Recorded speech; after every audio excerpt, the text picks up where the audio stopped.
Have you ever walked into a room you've known for years, a place that felt like your second home, only to realize in a single heartbeat that you no longer belong? It's a strange, cold feeling, isn't it? As if the very walls have turned their back on you. For me, it began with a late-night meeting invitation. The subject line contained just 2 words: transition planning. In that moment, I knew.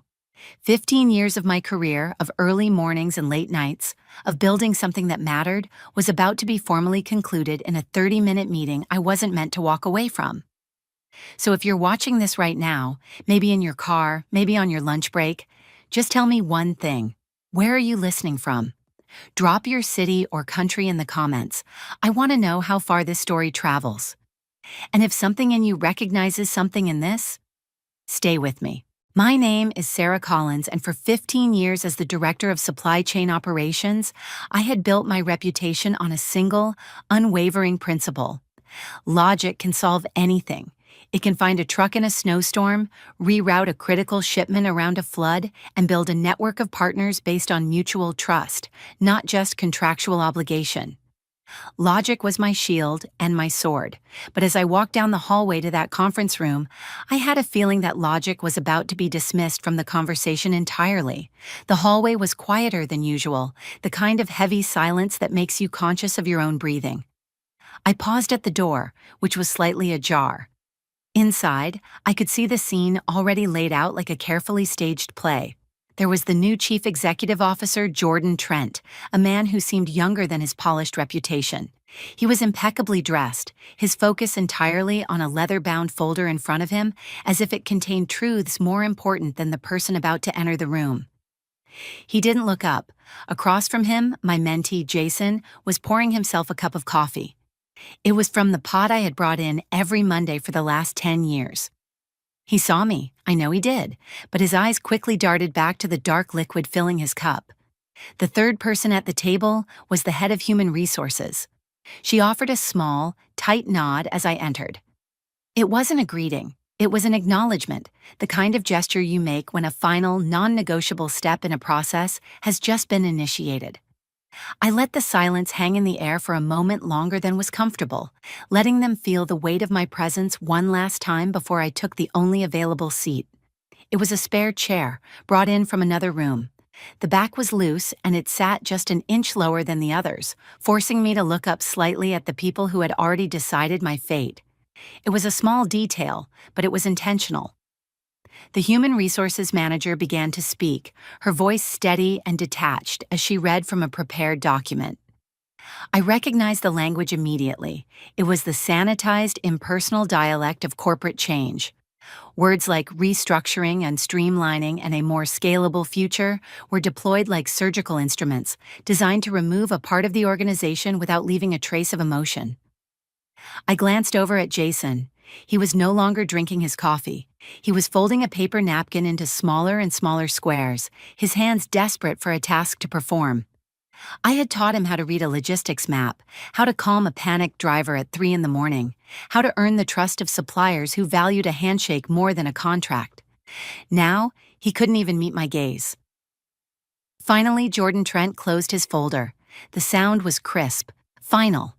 He looked at me for the first time, his eyes clear and devoid of any discernible emotion. "Sarah," he said, his voice even, "we are grateful for your years of service, but as we move toward a more data-driven operational model, we are realigning our leadership." It was a perfect corporate eulogy. I wasn't being fired for failure. I was being made obsolete by a new philosophy. He slid an envelope across the table. My name was on it, printed from a label maker. No plaque, no handshake, just a tidy package of severance and legal documents. He thought it was over. He asked if there were any final questions before we proceeded, and I had one. The one question that would ultimately unravel everything he was trying to build. I drew a slow, deliberate breath, letting the stale conference room air fill my lungs. My gaze didn't shift to the chief executive officer, nor to the man I had trained. Instead, I looked down at the glossy document resting on the polished table. I extended a single finger, gently sliding the folder to face Jordan Trent directly. My movements were calm, measured, showing none of the turbulence I felt inside. Years of crisis management, of finding solutions in chaos, had taught me how to anchor myself in the eye of a storm. "I do have one question," I said, my voice as even as his had been. "It's regarding the new supplier agreement framework, specifically Clause 7.4, Automated Cost Optimization." I paused, letting the corporate jargon hang in the air. I saw a flicker of annoyance in Jordan's eyes. This was not part of his script. He had expected silence, a quiet acceptance, a defeated signature on a legal document. He had not expected a discussion about the fine print. I was no longer an employee to be managed. I was a loose end he had failed to tie up neatly. Before he could respond, I continued, my tone shifting to a statement of fact. That clause gives the system unilateral authority to switch suppliers based on real-time cost bidding, overriding established relationships. On paper, it looks efficient. In practice, during a flood or a sudden freeze, it's our smaller, more loyal partners who answer the phone at midnight. Their flexibility, built on years of trust, has kept our lines moving when larger, automated systems failed. This clause mistakes loyalty for inefficiency. It will systematically sever the relationships that have become our company's most resilient, unlisted asset. I did not raise my voice. I did not plead. I simply stated the logical consequence of his new philosophy, an outcome his charts and spreadsheets could never predict. Jason was now staring at his hands as if he had never seen them before. The human resources manager cleared her throat, a tiny, nervous sound in the heavy silence. Jordan Trent, however, leaned back in his chair. A slow, thin smile touched his lips, but it never reached his eyes. It was a smile of validation, not amusement. I had just handed him the very proof he needed to justify his decision. "Thank you, Sarah," he said, and the politeness was more insulting than any outburst could have been. "You've just perfectly articulated the exact legacy thinking this transition is designed to move us beyond. Your concern for those individual relationships is precisely the bottleneck we need to eliminate to achieve scale." He leaned forward again, the smile vanishing as quickly as it had appeared. "Your hesitation to embrace a more efficient future confirms that our decision is the correct one." He looked at the head of human resources. "We're done here." Then his eyes returned to me, cold and final. "Your services are no longer required, effective immediately." I stood up slowly, my movements unhurried. I picked up the envelope with my name on it. My hands were perfectly steady. I had given them my logic, my experience, my final warning. They had given me a termination notice. It was, in its own way, a fair exchange. I turned and walked out without a backward glance. My network access was terminated before I even reached the parking lot. They thought they had erased me. They hadn't realized I had built my own private archive years ago for a day just like this. That private archive wasn't a physical object, not a hidden notebook or a secret hard drive. It was a space I had meticulously crafted over the years, an encrypted personal ledger shielded from the corporate network. It was my intellectual property, built on my own time, because I learned early in my career that a company's memory is often short and selective. I had seen good people, mentors of mine, erased by new management who saw their experience not as an asset, but as an expense. A company remembers profits and losses, but it quickly forgets the favors, the handshake agreements, and the human context that true partnerships are built on. They had cut my access, but they could not access my memory. That night, there was no anger, no grief. The time for emotion would come later. Instead, a profound and quiet focus settled over me. I didn't pack a box of desk ornaments or water my office plant. I sat at my home desk, the only light in the house coming from the cool glow of the monitor, and for the next several hours, I performed a quiet migration. Each entry was a memory, a piece of unwritten history that had kept the gears of our supply chain turning smoothly when everything on paper said they should have ceased. I entered the details of the small family-owned trucking firm in Ohio. The patriarch had passed away 2 years prior, and I had worked with his daughter to restructure their routes, giving them less profitable but more consistent loads to keep them afloat during their transition. This was not in any contract.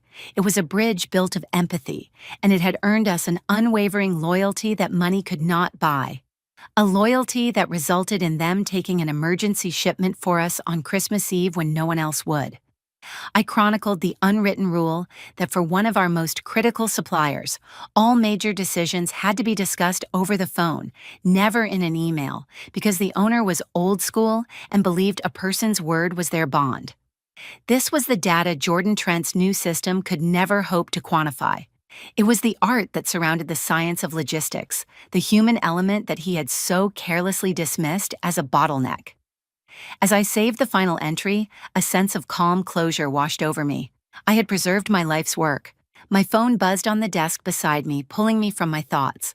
It was a personal email from my former assistant, a young woman I had mentored. The message was sent late and contained only a single chilling line.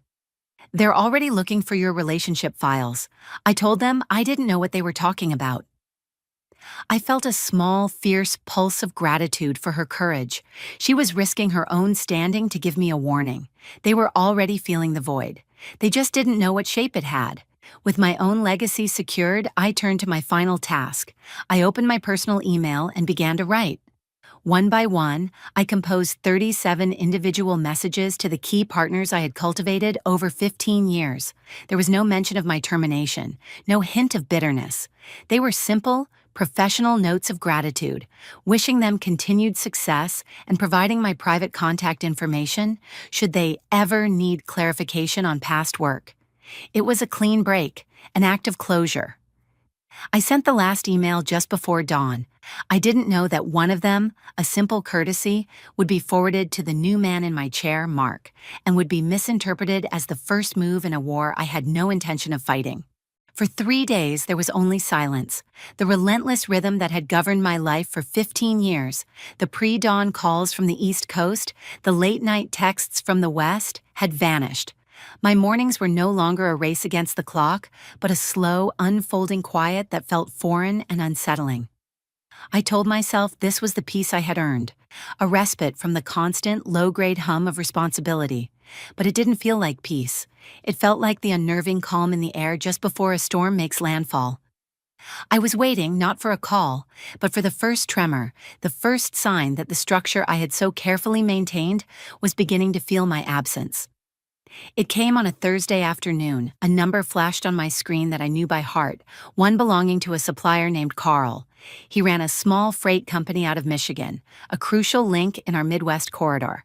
He was a man of his word, whose loyalty had been forged through blizzards and breakdowns, not quarterly reviews. I answered, my voice calm, but my stomach tightened. "Sarah?" he asked, and the weariness in his tone told me more than any report could. "I'm sorry to bother you at home. I know you've stepped away, but I've run into a situation here, and it doesn't make a lick of sense." I listened as he explained. A machine part for a major client was arriving ahead of schedule, and he needed to adjust his pickup window by 3 hours. A simple, common request we had accommodated countless times to save on storage fees. He had spoken to Mark, my replacement. Mark had refused, citing the new automated scheduling system. When Carl calmly reminded him of our long-standing verbal agreement to prioritize critical parts, Mark had apparently been dismissive. But it was what happened next that prompted Carl's call to me. "He followed up with an email, Sarah," Carl said, his voice now tight with a quiet, simmering anger. "I'm reading it to you verbatim. While we appreciate your long history with the company, any previous verbal understanding is considered an undocumented and therefore invalid arrangement. All scheduling must adhere to the new system protocols." Carl went silent for a moment. "An invalid arrangement, 15 years of working through holidays, of making impossible deadlines happen, and he calls it an invalid arrangement." It wasn't satisfaction I felt as I listened. It was a deep, hollow ache, the sound of a well-oiled machine beginning to grind its gears, just as I had predicted. The new philosophy wasn't just inefficient, it was insulting. It was erasing history. It was telling good people that their loyalty had no value if it couldn't be quantified in a spreadsheet. I kept my voice steady, empathetic. "I'm very sorry to hear that, Carl, but as you know, I'm no longer with the company. There's nothing I can do." It was the truth, but it felt like a betrayal to say it. I know," he sighed. I had to make sure I wasn't going crazy." We spoke for another minute, a polite and sad exchange between two old partners who now stood on opposite sides of a wall that had been built overnight. As we were saying our goodbyes, he paused. "Oh, and Sarah, there's one more thing. I only knew to call Mark because when I emailed your old address first, out of habit, he's the one who replied." He let that sink in. "Did you know your corporate email is still active? It's just being redirected." The line went dead, but I kept the phone pressed to my ear for a long time, listening to the empty silence. Redirected. The word echoed in my mind. It was one thing to be dismissed and erased. It was another thing entirely to become a ghost whose conversations were being secretly monitored. My departure was no longer a simple termination. It had become an intelligence-gathering operation. They weren't just moving on without me. They were actively watching the space I had left behind, listening for my echo. A cold knot formed in my stomach. This was no longer about a new business philosophy. This was about paranoia. The next morning, the first official move was made. An automated email appeared in my personal inbox, its subject line sterile and unnerving. Notification of standard procedure, asset security audit. It informed me that, as part of a routine process for all departing leadership, a full security audit of my former accounts and network activity was being initiated to ensure the integrity of corporate assets. I read it twice. There was nothing routine about this. This was a search party, sent into the digital woods to find the trail of a person they believed had taken something vital with her. They were looking for the relationship files my assistant had warned me about, and when they couldn't find them, they decided to build a case that I had maliciously hidden or destroyed them. It was a classic corporate tactic. When faced with a problem you don't understand, invent a security threat and blame the person who is no longer there to defend herself. They were trying to retroactively justify my dismissal, to paint me not as obsolete, but as a liability. I felt a strange sense of detachment, as if I were watching a clumsy chess match between players who could only see one move ahead. Their strategy was so transparent, so predictable. They were reacting to a loss of control, and their first instinct was to create a narrative where they were the victims of a betrayal, not the architects of a colossal mistake. The final piece of their strategy arrived that afternoon. It was another forwarded email from a quiet ally inside the company, sent without a single word of commentary. The original message was from the Information Technology Department, addressed to the entire company. The subject was, "A note on protecting our intellectual property." I read the carefully crafted paragraphs, which spoke of the importance of safeguarding our proprietary methods and the implementation of new, stricter protocols during employee transitions. It never mentioned my name. It didn't have to. Every single person who read it would know who the unnamed subject was. It was a public branding, an attempt to poison my legacy from within. Staring at the memo on my screen, I felt no anger.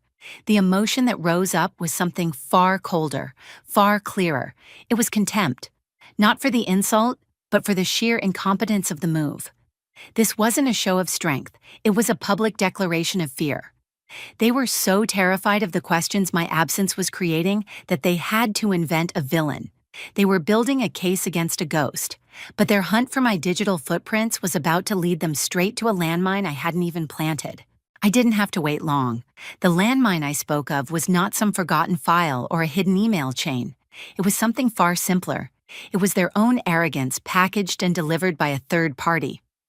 It arrived 2 days later, not as a digital notification, but as a physical object. A courier stood at my front door, holding a crisp, legal-sized envelope and a clipboard, asking for my signature. The return address was that of a prestigious, expensive law firm downtown. I signed the electronic pad, my hand steady, and took the envelope. It felt heavy in my hands, weighted with the importance its senders had placed upon it. I walked into my kitchen and opened it with a letter opener, slicing the thick paper with a clean, satisfying slit. Inside was a multi-page document printed on heavy, watermarked bond paper. The language was cold, precise, and thick with legal terminology designed to intimidate. It accused me of unauthorized engagement with current business partners and potential tortious interference with contractual relationships. It was a masterpiece of corporate aggression, a document that twisted my acts of professional courtesy into a malicious campaign of sabotage.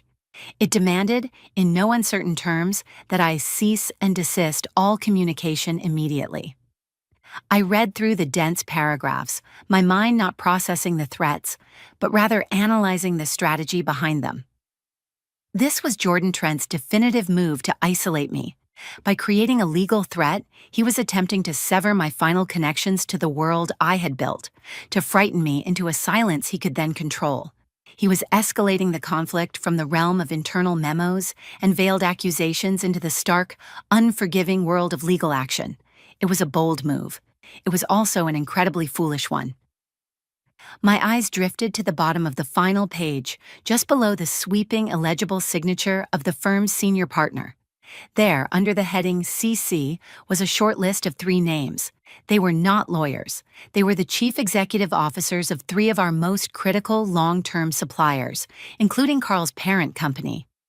My breath caught for a single sharp instant. This letter wasn't just for me. It was a warning shot, fired across the bow of their own partners. It was a message of intimidation, a declaration that associating with me would put them in the company's crosshairs. A strange, quiet clarity settled over me. There was no fear, no anger, not even surprise. It was the crystalline moment in a game of chess when you see your opponent make a fatal, irreversible error. In their desperate attempt to build a wall around me, they had just handed my allies the bricks and mortar to build a fortress of their own. They had taken their paranoia, their disrespect, their bad faith, and they had certified it with a lawyer's signature. I folded the letter neatly along its original creases, the paper cool and smooth beneath my fingertips. I placed it in the center of my kitchen counter, a silent testament to their colossal miscalculation. Then I turned and walked away to make a cup of coffee. I did nothing else. I didn't have to. The company had just made the one mistake I never would have. They put their disrespect in writing. The coffee I made that morning tasted unusually bitter.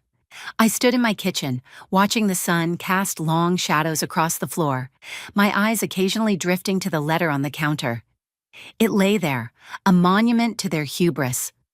I had done nothing, said nothing. I had not forwarded the letter, nor had I spoken to a single soul about it. I simply waited. I knew the men who had been copied on that document. I had built 15 years of trust with them. I knew their character, and I knew that they would not interpret that letter as a warning. They would interpret it as an insult. The first call came just after 9 o'clock. It was Carl. His voice was different this time. The weary confusion from our last conversation was gone, replaced by a cold, formal resolve. He was no longer a friend calling for advice. He was a professional delivering a verdict. "Sarah," he began, his tone leaving no room for pleasantries. "I'm calling to inform you that as of 10 minutes ago, our parent company has terminated its agreement with your former employer, effective immediately. All of our assets are being rerouted." I listened, my own voice quiet when I finally spoke. "I understand, Carl. Thank you for telling me personally." There was a pause, and then he said something I didn't expect. "No, Sarah, thank you. Our chief executive officer received that letter yesterday afternoon. He said he has never, in his 30 years in this business, seen a company so brazenly threaten its own partners. He said it wasn't a legal issue, it was a character issue." A character issue, the very thing that data-driven models could never account for. The very foundation upon which I had built everything. After we hung up, I didn't feel a sense of victory. I felt a profound gravity, the way you feel when you watch a great tree, old and strong, finally begin to fall. It was the end of a partnership that had weathered recessions and natural disasters, now brought down by a single arrogant email. He was the first domino. An hour later, a text message came from another supplier, the head of a logistics firm in the Southwest. It was a single sentence. "We're out. Good luck, Sarah." Then an email notification popped up on my phone, the subject line stark and unambiguous. "Notice of contract termination." They weren't acting alone. I realized then what Jordan Trent in his insulated boardroom could never understand. He thought the letter would isolate me, marking me as a pariah. Instead, it had done the opposite. It had served as a rallying cry, a piece of undeniable evidence that united them. It proved to them that my quiet departure wasn't a simple restructuring. It was a symptom of a sickness, a rot that had taken hold at the very top of the company. They saw that the disrespect shown to me today would be the disrespect shown to them tomorrow. By noon, I had heard from 2 more. By the end of the day, the number had climbed to 9. They weren't just leaving, they were talking to each other, a quiet and swift rebellion moving through the channels I had spent a decade and a half building. A storm was gathering, and the radar at headquarters was completely, utterly blind. The storm I had foreseen did not pass. It intensified. For another 2 days, I did nothing. My phone remained mostly silent as the initial flurry of departures had given way to a deeper, more ominous quiet. The suppliers who were meant to leave had already left. The ones who remained were now operating in a system with gaping holes, a network that was beginning to fray at the seams.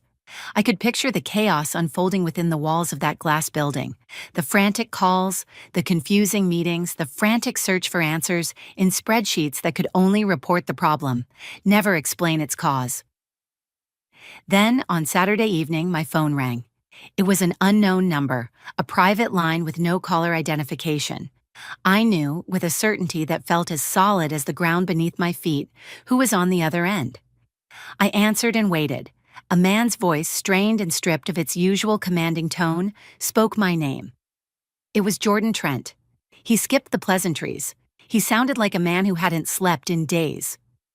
"We're seeing some significant operational disruptions, Sarah," he began, his voice tight, controlled. "Unexpected vendor non-compliance. I've had my team searching for the supplemental agreements, the ones you must have kept with our key partners, the off-network protocols. We can't find them." His words were telling. He wasn't asking about people, he was asking about paper. He still believed the solution was hidden in a file somewhere, a secret key that would unlock the system. I let the silence stretch, forcing him to sit with the weight of his own misunderstanding. "There are no such files, Jordan," I said finally, my voice calm and even. "There were no off-network protocols. The system you are looking for was never on a server. It was built on conversations and 15 years of trust. You can't audit a memory." The silence on his end was heavier this time. I could hear the faint sound of his breathing, the sound of a man confronting a reality he could no longer deny. The arrogance was gone, replaced by something else, raw, unfiltered desperation. "Then what is it they want?" he asked, his voice cracking slightly. "Is it about new contract terms, better pricing? Just tell me what they want." He was still searching for a transaction, a negotiation he could win with money or power. I knew my next words would be the final turn of the key in a lock he could never open. "They don't want anything from you anymore, Jordan." I said it not with malice, but with the simple, stark finality of a doctor delivering a terminal diagnosis. This time, the silence was so long I thought he might have hung up. When he finally spoke again, his voice was barely a whisper, the sound of a king who had lost his kingdom and was now begging at the gates. "Would you?" He hesitated, the word catching in his throat. "Would you consider coming back? On a temporary basis, as a consultant, just to help us stabilize?" His question hung in the air, a pathetic last-ditch effort to reclaim some semblance of control. "As a consultant." The words were a quiet admission of his complete and utter failure. He had tried to erase me, to paint me as a threat, and now he was asking me to return and clean up the mess he had made. I felt no triumph, only a quiet pity for a man so blinded by his own philosophy that he couldn't see the ruin he stood in. "I don't believe that would be productive, Jordan," I said, my voice soft but resolute. The trust that was broken wasn't with me. It was with them. I ended the call before he could respond. I expected that to be the end of it. I believed the company, in its wounded state, would retreat and lick its wounds, leaving me to my silence. But the next day, another call came. This time, it was a number I recognized, one I hadn't seen in over a year. It belonged to Arthur Vance, the longest-serving member of the board of directors. He was a man from the old guard, a contemporary of the founder, who believed in balance sheets but also in character. His voice was gravelly, serious, and carried the weight of authority Jordan Trent's never could. "Sarah," he said, dispensing with any formality, "I trust you're well." It wasn't a question, it was a prelude. I'm not calling about the supplier situation. We have the reports, we see the damage. I'm calling about the man who caused it. There was a pause. I need you to tell me exactly what happened from the day of your departure. Give me the timeline. It was then I understood the true nature of the game being played. This wasn't a rescue operation. It was a coroner's inquest. Arthur wasn't asking me to help fix the company. He was asking me to help him document its cause of death, to provide the factual, unvarnished testimony he needed. They weren't trying to rebuild the bridge. They were trying to understand precisely who had detonated the explosives. I can do that, Arthur, I replied, my voice a calm instrument of fact. I would give him the sequence of events, the meeting, the letter, the calls, nothing more. No emotion, no opinion, just the logical progression of their own mistakes.